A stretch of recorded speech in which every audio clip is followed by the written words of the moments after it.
Right, here's my next woodworking project. This is a nucleus box.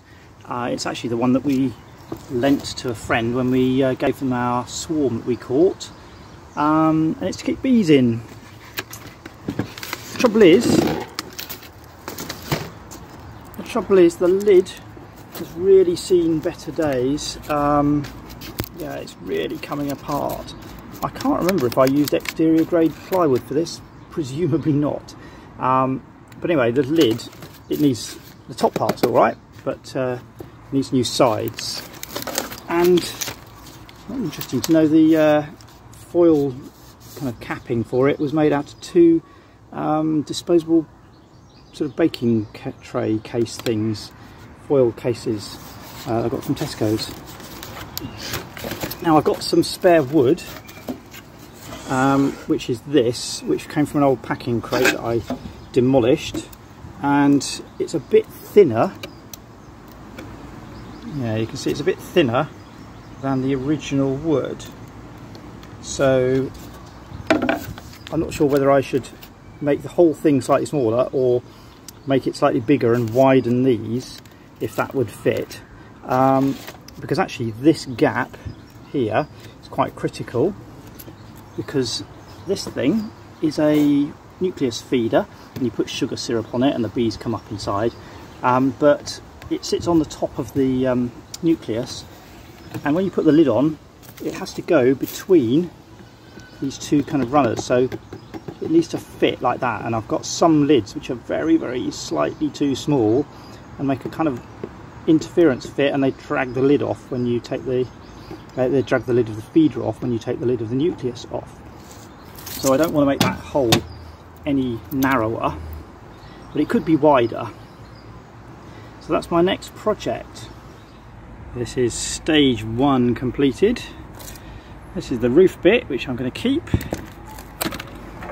and the foil lid and the side pieces, just these runners here, which I'll keep, and all the rest of it is going in the bin. Now I've got these bits mostly cleaned up, and the nails mostly taken out. There's one or two nails I couldn't get out. I couldn't get that one out, it's bent over on the bottom. And I started taking the nails out of here, so these two nails there, but they are rather destroying the other side of it, and I'm kind of wondering whether it's even worth bothering keeping the top part of the lid, or whether I start again from scratch and basically make a new one. Well, now that all the nails are out, I can see that it was actually the nails that were basically holding this plywood together, because it has completely come apart like pages of a book. So yeah, so I'm not going to be reusing that as the lid. I'm going to have to cut all new pieces of wood. I've found my original plans for the nucleus box, and they've got the dimensions for the roof, but it was all made in 12mm ply, and the stuff I've got now that I'm going to use is, well, it's this stuff, and I think it's officially it's called 6mm, but it's actually between 6.5 and 7. So I'm going to redo all the dimensions. And the most important dimension is the gap between the runners inside, because it has to be narrow enough that it doesn't fall down the outside of the box, so it sits on this edge. So it has to be less than 20 centimetres, but it has to be wider than this to make sure that it slips down over the feeder, if there's a feeder in there. So it needs to be bigger than 18 centimetres. So I reckon somewhere in the middle, 19 centimetres is about right. So the internal gap is 19 centimetres, and then with the two runners, which are 18mm each, and the two side pieces, which are 7mm each, we get a total of about 5 centimetres. 5 centimetres plus 19 is 24 centimetres, and the previous one was 242mm, so it's just slightly less than that, but I think that should be fine. It's not easy sawing one-handed, especially trying to go down a straight line. Even more when the blooming workmate is wobbling about. So let's stop.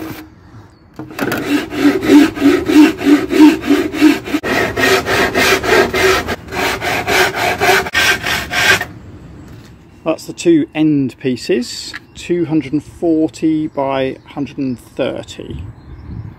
And the side pieces I've got to make from this, but it's a little bit twisted. So I'm going to try and find the straightest bits I can to make the side pieces.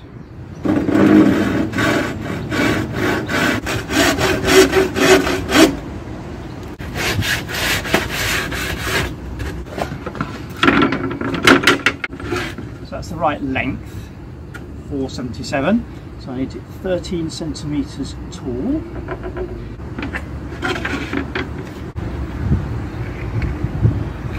Because of the way I cut, I always cut with the line here and the saw here, which means that this bit is going to be the bit that gets discarded, but it's bigger than the bit that I want, so it flaps over the edge a little bit. Getting started is always the hard bit. Actually, this is a really nice sharp saw.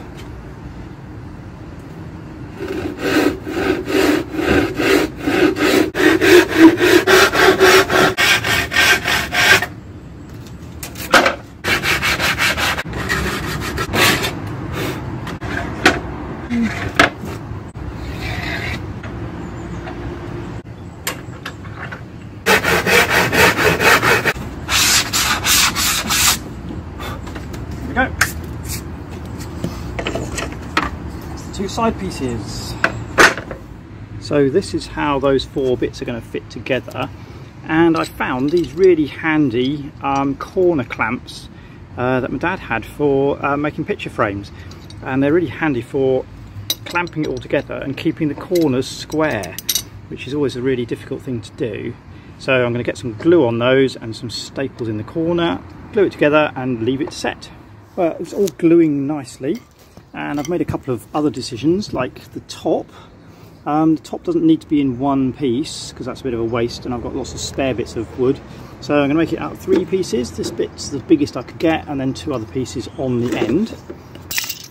And then the inner runners, well, obviously because I've used thinner plywood, there's a bigger gap at the end.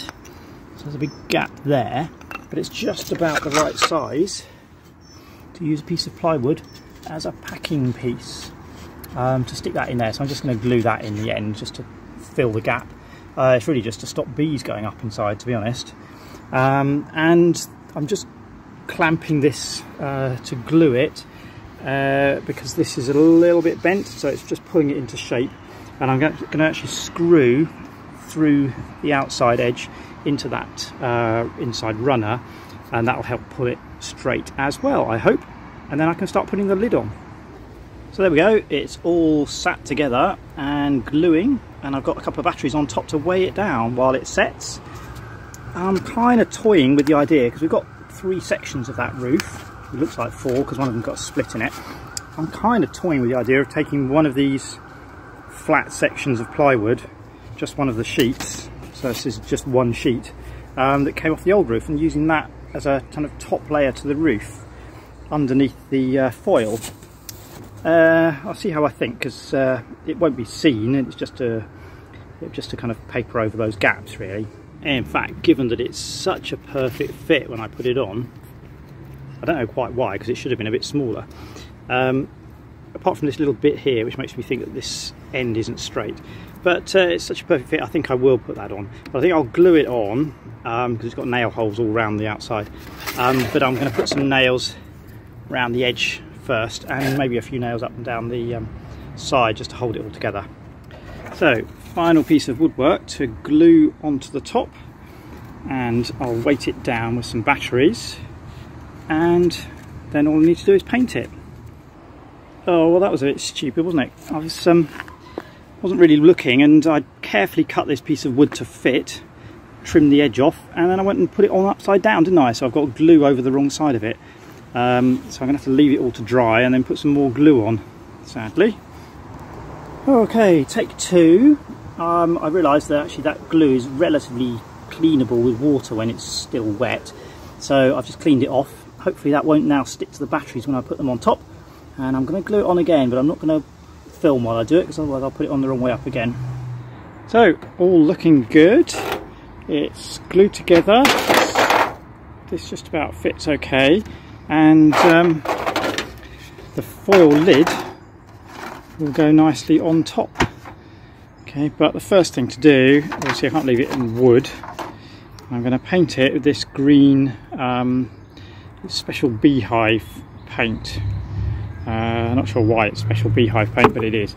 It says beehive glaze. So I'm going to give it a good paint in that, and that will match the